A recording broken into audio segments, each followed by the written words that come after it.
The front rotor, just gonna break away same way, 2 screws, just kind of push them in. But first you need to take, of course, caliper and the bracket off. I believe it's 2 14 millimeters.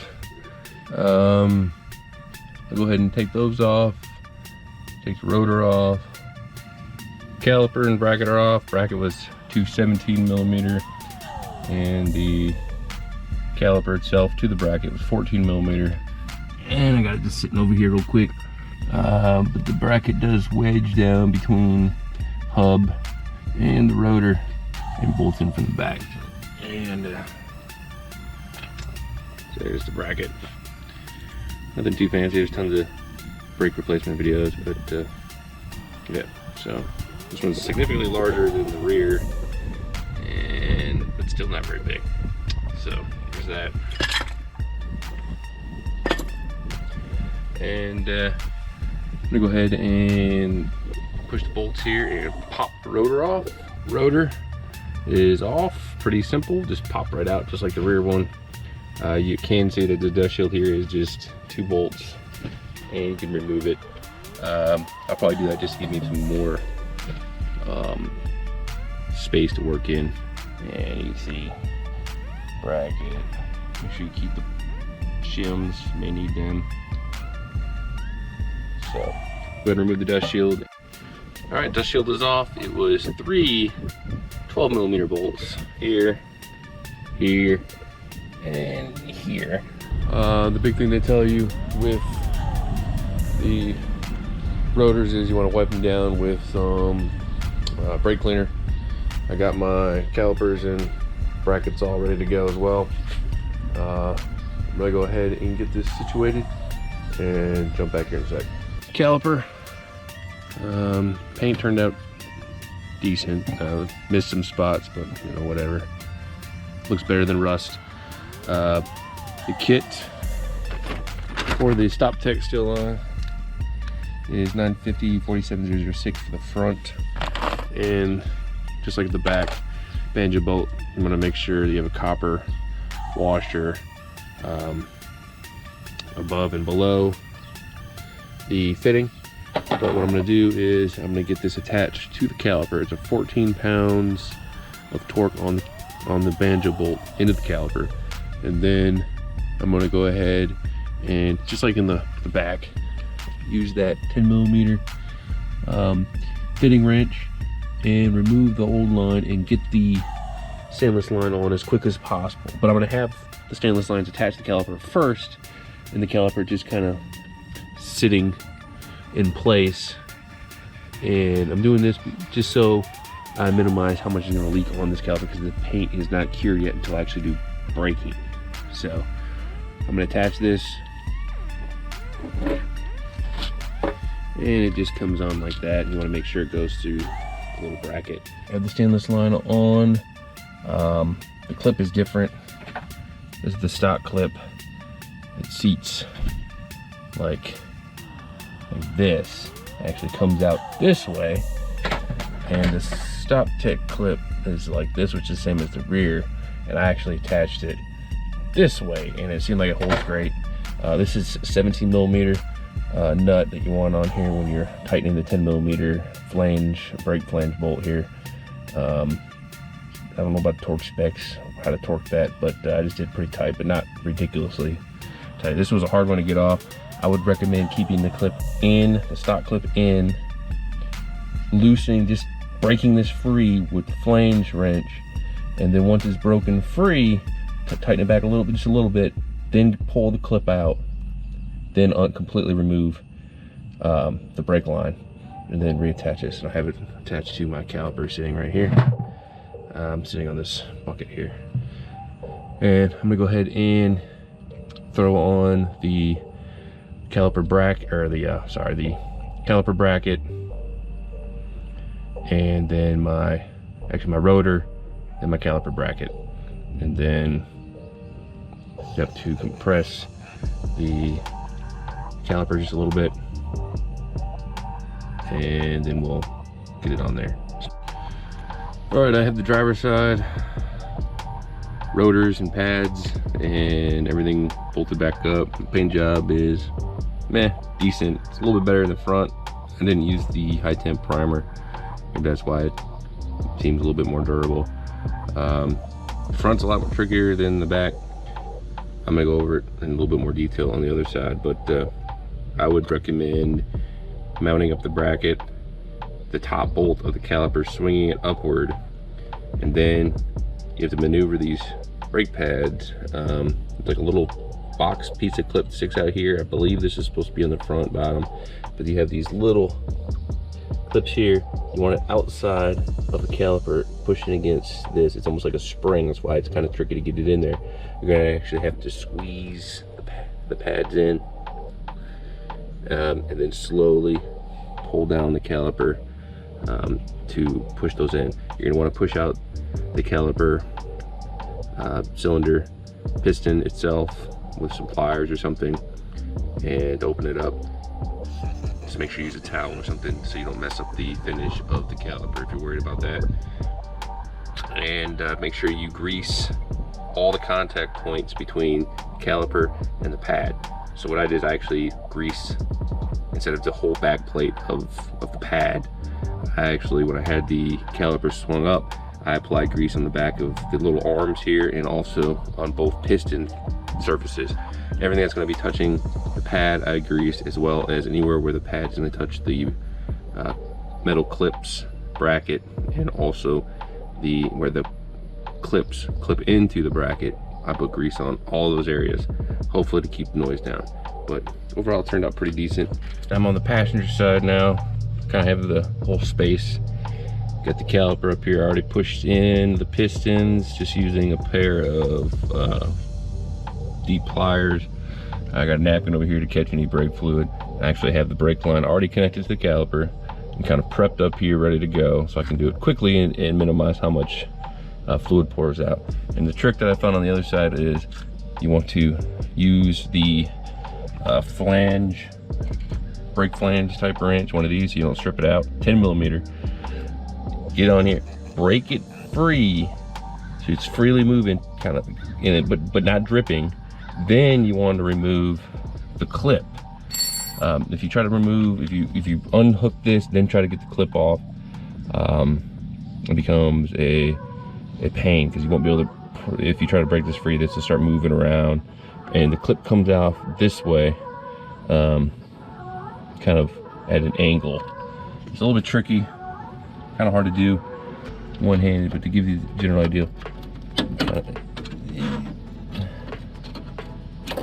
Yeah, I'm gonna have to use my hand, but anyways, I'm just gonna wedge something in there and just kind of peel it up and out. It doesn't matter if you damage it, because we get new clips. And then I found that when I replaced this line, and this is a 17mm nut on this line, when you replace it, you're gonna want to have the new replacement clip, instead of going in like this angle, I was able to get to going straight on, and it locked everything down nicely. So this will come in up the top here, and then boom, this will go in right here and lock everything down. I'm gonna go ahead and get this clip off and get this bolted up. And I'm not putting the dust shields back on. The rear I can't, because I chiseled them off, but the front, they are 3 bolts. If you want to put your dust shield on, go ahead and put your dust shield on. I'm leaving them off because I'm probably going to run an air deflector of some sort to deflect extra air onto the back of my rotor, pull them down, and you have to have the dust shield off for that. But it's 3 bolts to put the dust shield back on, which is probably best for most situations, or if you have bad weather or snow or anything like that. I don't really, so I'm just gonna leave them off, and still have some extra bolts laying around that you may not if you put your dust shields back on. So I'm gonna go ahead and get this off. All right, just want to show real quick the clip coming out. I kind of pried this one piece off, and then you can kind of just, bam, this will free this up so you can remove it once you take this nut off right here with your 10mm brake flange wrench, whatever it's called. And then we're going to pop this part off, and this maneuvers in here, and you want the nut to be the flat side flush with this little hump here, and then you can hold it down with the 17mm and tighten this one up into it, and it should be good. If you're quick, you shouldn't have too much of a loss. Line is on. See how the flat end is against the hump there, and the clip is in. Trick with this is you want to make sure you push the nut flush with the actual mount here, and then you just push in the clip straight on. It's kind of weird because it goes, instead of coming out the top like the OEM clip does, it goes straight on, but it's tight. I mean, that thing isn't moving. And got the caliper here ready to go. First, I'm gonna get the mount on. This uses the bolts that have the lock washers on them. I have one right here, and as always, I would recommend cleaning the bolt up. This one's pretty dirty, but see, it has a little lock washer. These will come in from the back and secure into the mount. And with all the calipers, you want to make sure once you put the caliper on, you want the bleeder valve to the top. And I'll go ahead and get this mount on, and then I will bolt on. Actually, I'm gonna get the, of course, you want to put the rotor on, then the mount on, and then you're gonna put just the top bolt of the caliper on. Make sure you put your clips back on to the caliper mount and grease everything up real good, any contact points. I have the caliper brace put together with the clips. I greased everything underneath those clips with some high temp brake grease. You can see how the clips kind of orient, and I'll go ahead and get this on the car, and then we'll take a look at the brake pad placement. All right, I have the caliper mount on and the caliper on with one bolt flipped up. This gives me some clearance. You want this before you put the pads on, so then when you actually do install the pads, you can move this down while holding the pads in place, because they will spring out if you're not careful. And these are the Hawk HPS 5.0 pads. Notice the clip and little piece sticking out.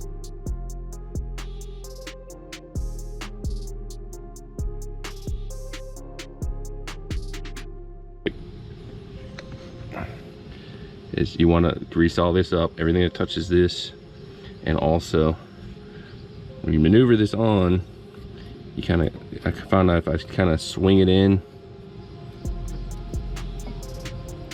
and then you kind of push it in, and you notice it'll spring a little bit, but you also want to make sure this little plate in here actually clears the side. So you might want to get a screwdriver, can't do it with one hand, to pull it out, but or you can kind of,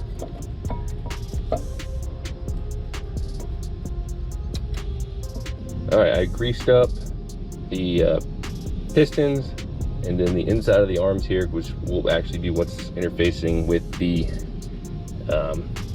brake pads. To make sure if you get any grease on the rotor, you want to wipe it off.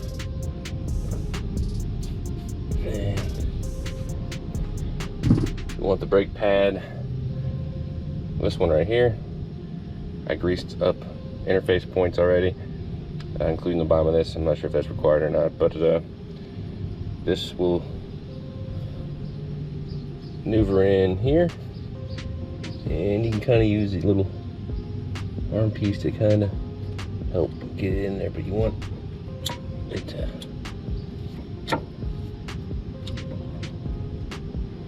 see how it kind of springs off of this. It helps keep it off of the rotor from riding on the rotor, and you have to hold it,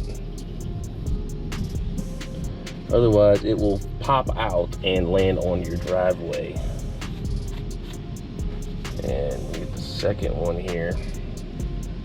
It's the same exact principle to the rear.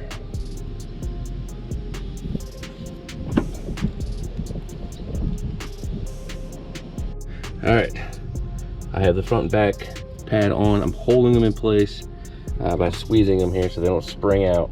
Then you want to lower the caliper over it slowly, and it should lock over them and keep them from popping out. And of course, you have to make sure it clears the bolt, wherever that is down there.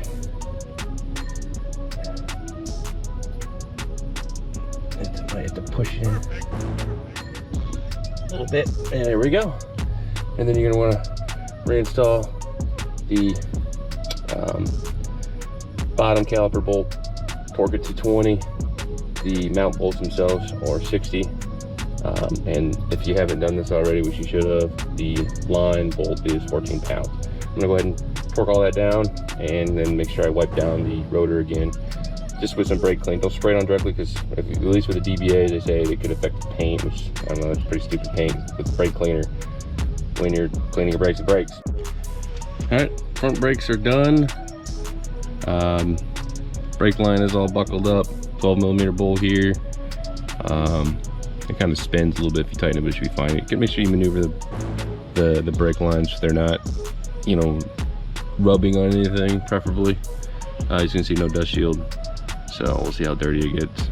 I'm gonna go ahead and get the wheels, throw them on, drop the car back on the ground, and take a look and see how it looks.